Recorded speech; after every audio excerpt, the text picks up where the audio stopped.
All right, welcome back, everybody. Here we are getting started on chapter 23, the Great Depression. This is actually kind of a two-chapter section. Chapter 23 is going to deal with the Depression itself, and chapter 24 is going to deal more with the New Deal after Roosevelt became president.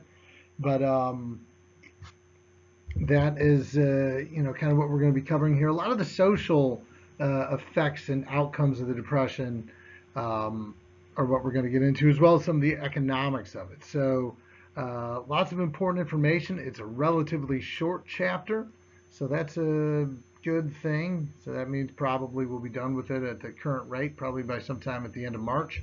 Um, but let's hope for the best. Let's go ahead and get right after it. Before we do that, don't forget to smash that like button and subscribe to my YouTube channel, Alex Schuster, and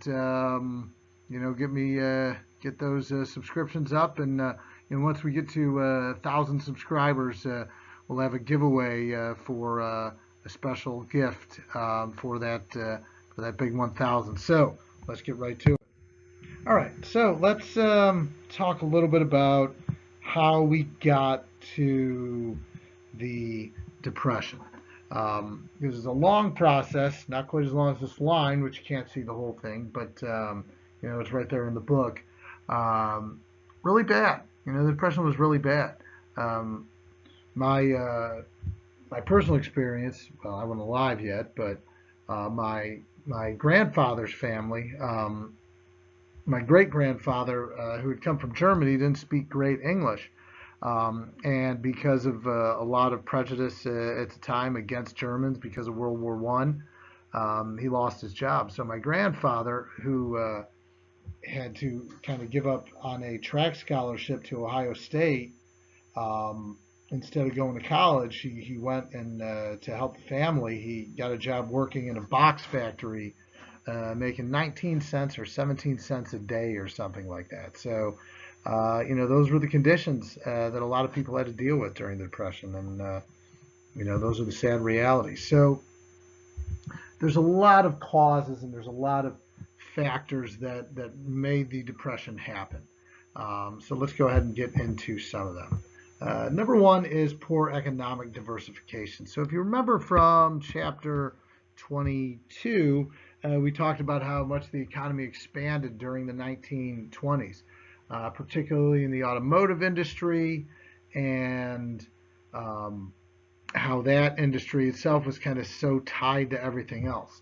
Well, the problem in the 1920s, and a problem that we've had economically at other times, is that when the economy is booming, it's booming because of like one particular sector or one particular thing that good or whatever that's helping the economy grow during a boom period.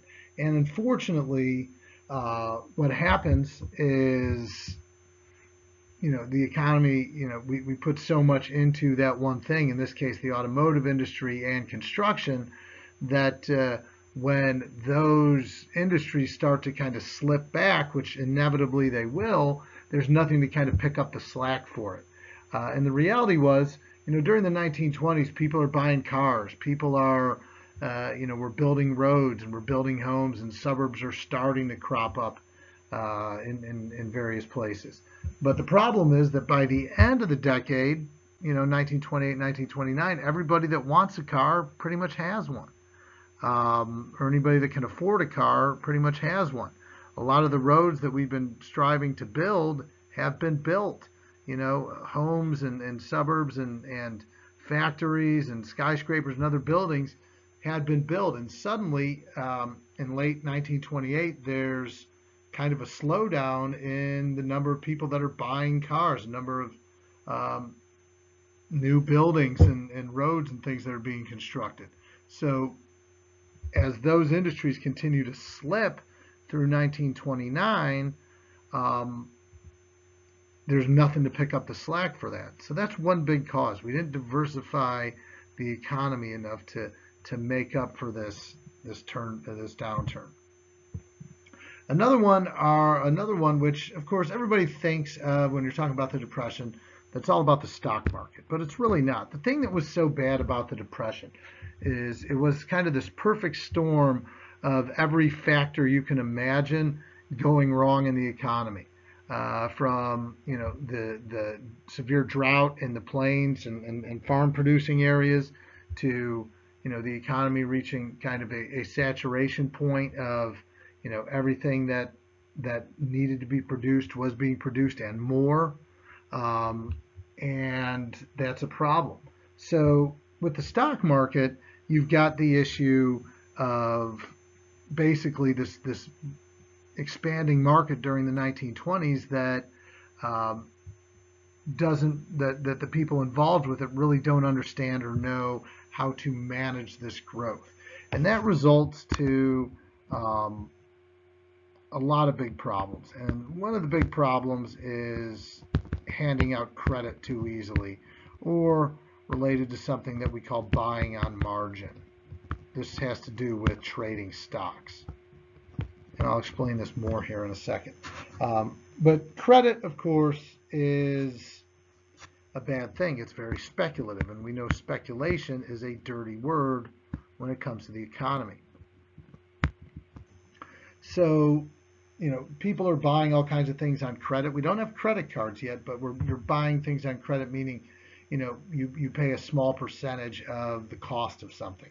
And this associates with the stock market practice of buying on margin. And this is a practice that really more or less is not allowed anymore. But buying on margin is when stockbrokers, who of course get commissions from stocks sold, sell stocks to people who can't pay for the shares of stock that they buy. So what they do is say, give me pay 10% of the stock purchase now, and as collateral, because you need collateral for any loan, as collateral, when that stock grows and you start making money off of it, you'll pay the other 90% then.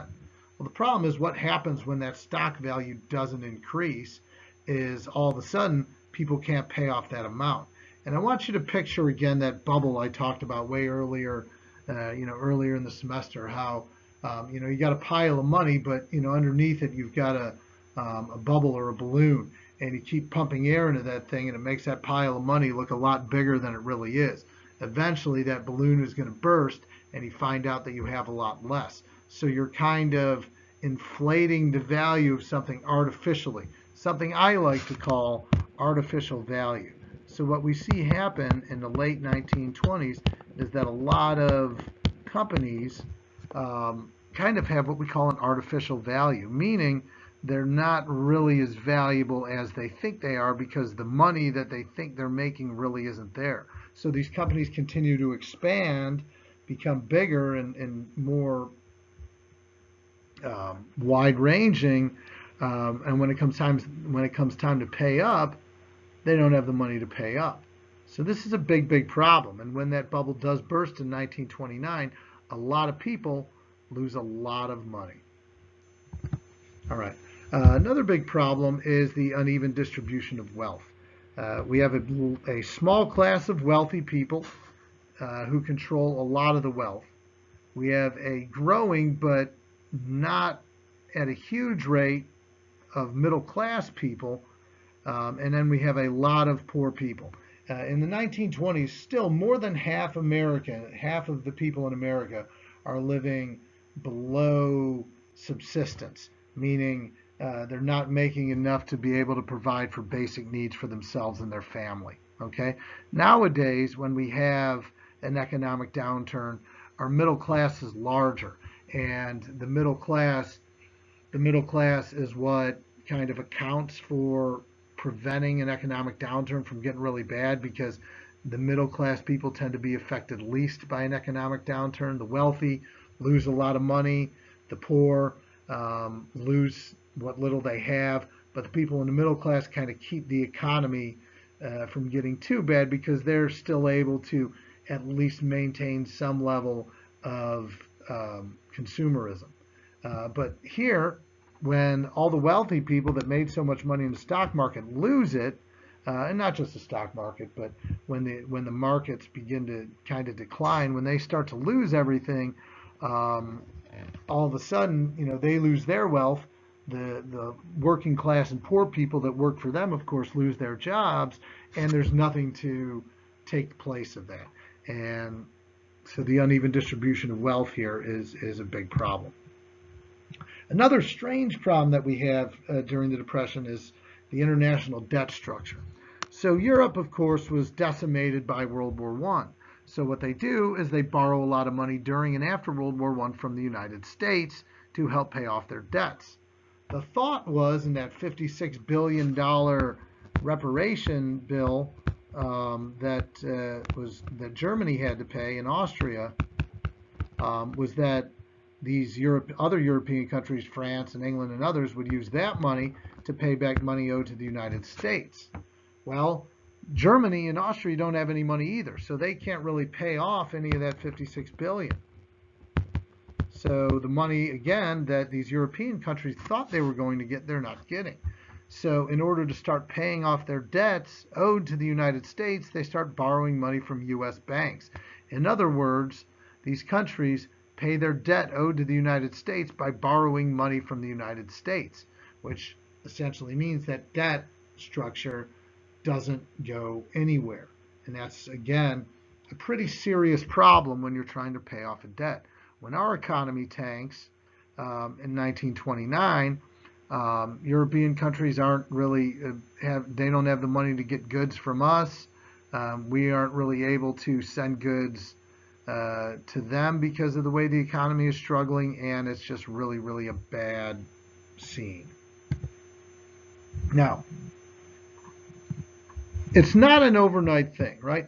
Tuesday, October 29th, 1929 is what we call Black Tuesday. That's when the stock market had that big fall, 263 points, which was a big percentage of the market at that time. But of course, compared to now, that'd be just an average day, an average drop in one bad day. But it's more than just that. Things don't turn bad overnight. It takes an extended period of time.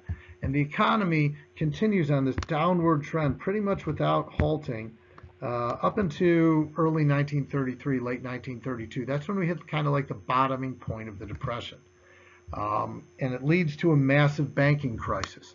In fact, there's about 25,000 in early 1930s. There was about 25,000 banks in the United States. As many as 11,000 banks closed during the Depression. Now I know the book says 9,000, but I've seen numbers as high as 11,000 banks closing in the United States. That's about 40% of all the banks in the U.S. So 2/5 of the banks in the U.S. shut down during the Great Depression. Now today, if a bank shuts down, that's okay. You still have your money. But back then when that happened, if a bank runs out of money, just as we already know, what happens to yours? Sorry, your money's gone. Okay? And so all these banks and all the people that have their money in these banks lose their money too. This happens to the banks in part because they overinvest in the market. Another big problem is the really extensive drop in our gross national product. GNP is the total basically of everything that the United States produces. And our GNP from like 1930 to 1933 contracts like as much as 25% from, let's see, I think it was like 1930 to 32 or something like that. Anyway, we have a 25% drop in gross national product. Okay, in other words, everything we produce, we're producing 25% less, which essentially means a lot of people are losing jobs, a lot of people are losing money because of that. So that's a pretty bad thing. Because of tariffs that are going on at this time, particularly one known as the Smoot-Hawley tariff, and I don't know if I talk about this later, so I'll talk about it now. Smoot-Hawley tariff was the highest tariff since the one that they tried to pass under McKinley in like around 1890, and this turns out to be the worst tariff really since the tariff of abominations. It's a plus 40% tariff that ultimately, and we know enough about tariffs, so I'm not going to go into too much detail about that. But we know foreign countries, when we raise our tariffs, they raise theirs in retaliation, and bad things happen. In total, by the early 1930s, our import-export goods drop 2/3, as much as 67% drop in all the stuff, in the combination of all the stuff that we import and all the stuff that we export. Okay, so we're seeing 25% of the, or 40% of the banks close, our GNP drops 25%, and our import exports go down about 2/3. So we're in a really, really bad spot. That is a lot of writing on that slide. Okay, so continuing on, we'll talk about the American people and how they respond to the Depression. So, because things get really, really bad, I'm going to throw another percentage at you. At the height of the Depression, unemployment reached a crazy 25%. 25% unemployment. By far the highest it's been in American history. The worst it's been since that point is about 13-14%, which is actually what we briefly saw right after the pandemic hit, but now it's closer to something like 7.5 or something like that. So we see 25%, so 1 in 4 people lose their jobs at the height of the Depression. Again, that's a lot of people unemployed. Okay, so unemployment's really, really high, lots of unemployment, and frankly, the government doesn't know how to respond, as we'll find out in the next video. The government doesn't really know how to respond to this growing unemployment. So lots of unemployment, very little relief for people, which is, pretty bad. Nowadays, we have an economic downturn like this, we see how the government responds. Think of today versus, 90 years ago, how we responded to when the Depression hit. It's crazy, it's been 90 years, but whatever. 90 years ago when this happened, we didn't know what to do. We didn't know how to respond. Now we see the government respond with the stimulus checks and other protections that were put in to the government as part of the New Deal, which we'll talk about next chapter, that have kind of stopped an economic downturn of this severity from ever really happening again. Okay? Probably the worst hit area, arguably, is the Dust Bowl, and that's an example of a dust storm. That's pretty bad. During the Depression. These were people that lived in the Great Plains.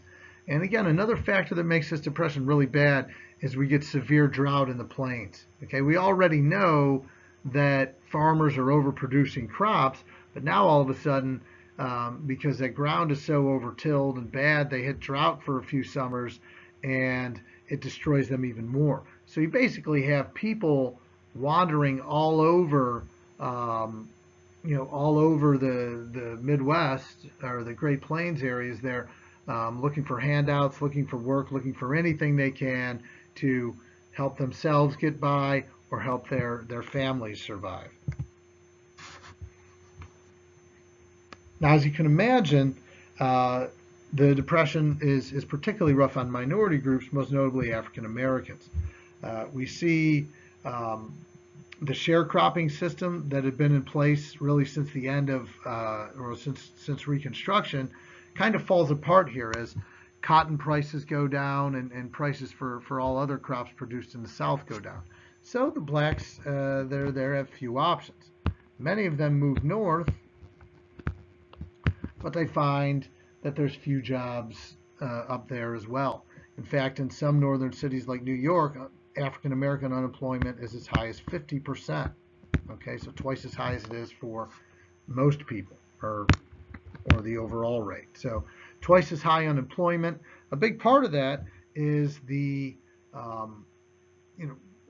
racism or the discrimination that exists, right? When white people start losing their jobs, their pride kicks in and they have to provide for their family, so they take jobs, you know, as janitors, as, you know, cleaners, as sharecroppers or whatever, jobs that previously have been held by African Americans, particularly in the South, where those prejudices still exist. You know, a lot of white business owners or white plantation owners, farm owners, whatever, are going to get rid of their black employees so they can provide jobs for a white man, right? Or a woman, I guess, in some cases. So we see that as a big problem as well. We also see other examples of discrimination. The most notable one, which is a little bit less associated with the Depression specifically, but is the case of the Scottsboro Boys. So the Scottsboro Boys were nine young black men who, like many others during the Depression, were hopping on trains to get from one place to another. People would travel on trains. They'd call them hobos oftentimes, because a lot of times these guys, white or black, would carry hoes with them, looking for farm work, not the other kind of hose. And they would, hop on these trains and, again, just go from place to place looking for work. So one time, these 9 boys get arrested for vagrancy because it was illegal to train hop, and they got arrested for vagrancy, and they were with 2 white girls who just happened to be on the train with them. Afraid of getting arrested themselves, the white girls claimed that they had been raped by these 9 African Americans, and despite there being no evidence that either one of these women had even actually been raped at all, all 9 men were convicted, and 8 of them were sentenced to death. The one wasn't sentenced to death because he was a minor, and he couldn't sentence a minor to death. And this case, of course, gains national attention. Eventually gets overturned in the Supreme Court because of its clear racial bias. But it would be until 1950.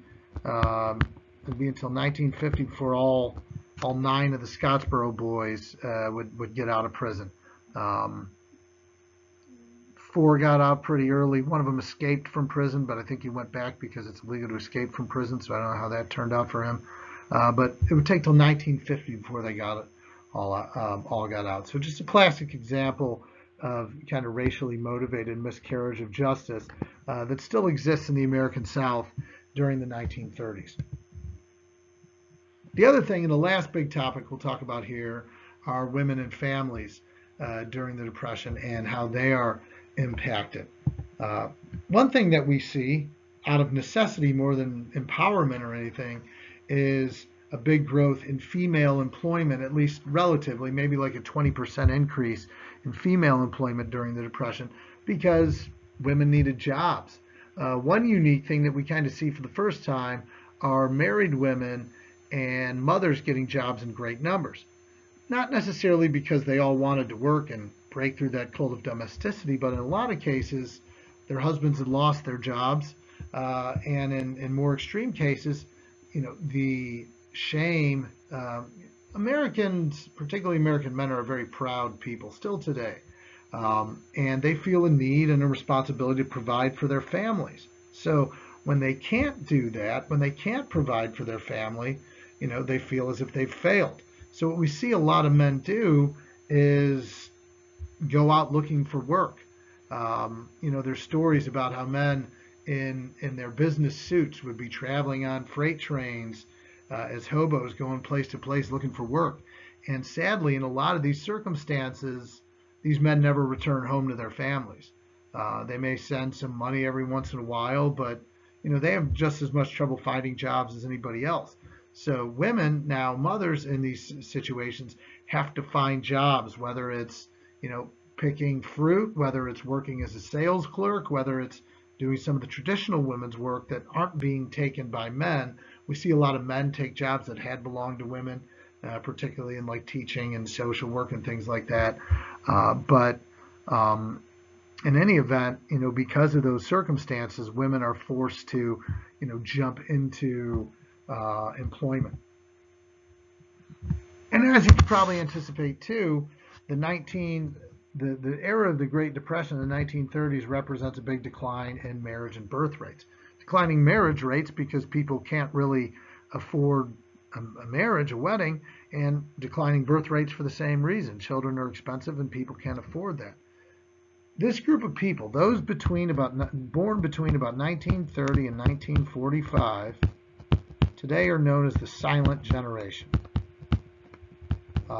And probably a lot of your grandparents were born in this time frame. And of all the generations that are out there, there's the greatest generation, there's the baby boomers, there's the silent generation, there's Generation X, there's Generation Y, there's Generation Z or millennials. This group is the smallest group, at least in recorded, of all the living generations today. This is the smallest group in terms of total number of births recorded during that time frame. And it makes a lot of sense because people don't have any money. They can't afford to have children. So as these people get older in age, now about 90 to about 75, during the Great Depression and World War II, people just aren't having many children. And a big factor of that is, of course, the Depression.